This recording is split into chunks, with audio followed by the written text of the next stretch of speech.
In today's video, we're going to be looking at the Gold 1-Minute Grid Expert Advisor. So grids and gold oftentimes can be a pretty risky combination when put together. However, this guy seems to have put some reasonable amounts of thought into developing this system, and there really does appear to be a fair amount of effort and thought behind the strategy. So curious to dive in and see how exactly it's been performing. So here we can see pretty quickly that this is indeed a grid system that trades on gold. However, there's a real strategy behind it. Specifically, there's meant to be a few different EMA trend filters to actually indicate in what direction one would open the grid. And he's also put a fair amount of detail here regarding what time frame the EMAs actually run on. And the fact that he's going this much into detail does show that he does know what he's talking about, and or at least he's put effort into developing a real strategy. He's not just randomly buying and selling using a grid which is just opening up thousands of positions in an almost completely random manner. It looks like he actually has put a fair amount of thought into it. He's also talking about essentially using a filter that has a distance from the EMA to look for a certain trending behavior in the market, which is smart. So usually if a market's really trending, it kind of detaches from the EMA, which is one of the basics of technical analysis. He seems to know that, which is a good sign. And essentially, he's buying with the trend, which makes sense. You don't typically want to run a grid against the trend because that could be a pretty significant recipe for disaster. At the same time as well, he's looking to put buy stops and sell stops as his original entry, which is also really smart. So he's pretty much combining, in my opinion, more of a breakout system with a grid with quite advanced trend filters. So this is still a very high risk style system. Anytime you combine grid with gold, you have to be quite careful. However, there really does appear to be a real strategy behind it, and a lot of the best practices of how you'd make a gold bot seem to be applied here, which is a pretty good sign.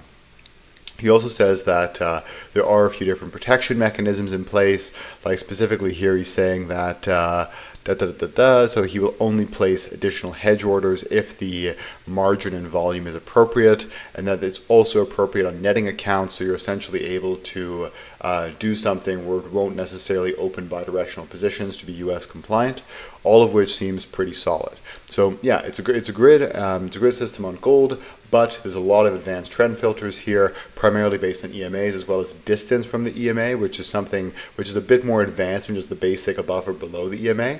And the entry, I would venture, is based on more pending orders in a breakout system. So here I'm running a back test with it, which is just about to finish. But while that happens, we can also go through the actual inputs tab to see what's going on. So right now what we're seeing is that the level period time frame, this is the H1, is safe. And I actually ran it on the M1 here because it says that this is an M1 grid, but it's definitely worth testing on both. And at the same time, we can see that he has some prop firm settings here as well. Whereas, for instance, you are able to use some additional risk settings, likely that cap the max drawdown if you're in a prop firm context. So overall, this is quite minimalistic in terms of the inputs, but most likely everything is kind of baked into the logic. So I'm going to briefly pause the video to essentially let this backtest complete, and once it's done, we can go through and dive into the details. Okay, so the backtest is now complete, and over the span of 1 year, we turned $10,000 into around $37,000, so not bad at all. And what we can see here is that it is indeed running a grid on gold, pretty much exclusively long, which kind of makes sense because gold has been in an uptrend this entire year, so most likely he's using trend filters as mentioned, and we can see here that everything is indeed going long. So one thing to note is that the performance here looks spectacular, likely in due part because gold has been going straight up. So obviously if you're running a grid on gold and gold just keeps going up and up and up and up, you'd be pretty okay. We are seeing some dips in the equity curve here, and we're seeing roughly a 40% equity drawdown with this type of performance. So you have to be mindful that that's a pretty hefty drawdown. So this is certainly a higher risk strategy, but it is doing exactly what he says it's doing. The one thing to note now is we can also check to see what the trigger is, so how he's actually entering. I would venture it's based on pending orders, just based on what he was saying, but still definitely worth double checking that. So let's just come out here. You can see that most of he is indeed placing pending orders. That makes sense. So I guess the initial position is more of a, there we go, buy limit, buy stop, buy limit, buy stop. Makes sense. Okay, so yeah, pending orders are breakouts on gold, which makes complete sense. This is a very proven strategy. And then he's entering with a grid, essentially with the general trend of the market. So as expected, real strategy. There's definitely something here. This is quite risky. So you have to be a little bit careful. He's not being as explicit with the equity stop loss here. Like he's saying, like not a prop firm account with a prop firm account. I would want to see something which helps you cap whatever your equity stop loss would be. So like for instance, you could say if the drawdown is over 10%, close all positions. So effectively this might be appropriate on a prop account, maybe if they allow martingale, but most don't. Most prop firms don't, that is. And it might be appropriate on a smaller personal account. So definitely a real strategy here. There's definitely something here, but I personally would still be a bit apprehensive of running this unless you're doing it with really strict risk controls, because he doesn't have quite enough risk controls built in. So I think as a point of feedback to him, if you were to want to make this better, most likely you'd want to have some sort of equity stop loss, which is a bit more robust.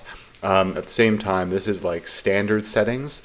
Let me see if I run it on an H1, and I'll run it quickly here with every tick, with 1 minute open, high, low, close, just to be a bit faster. Like maybe we're going to see some lower risk settings there. It looks pretty comparable actually, like regardless of time frame. Yeah, it's pretty similar. Like the performance is a bit better because I didn't run it with every tick, but it's not super spread sensitive at least. Yeah, very similar performance. So honestly, like real strategy, but you probably would want to maybe put something on top of it, like a plugin or a tool to further cap your risk, because that is a little bit risky. But good addition, interesting. I can definitely see how some people would like this kind of bot. I would just be a bit apprehensive to add it to a portfolio without significantly more risk controls. So guys, hope you enjoyed the video. I'll see you in the next one.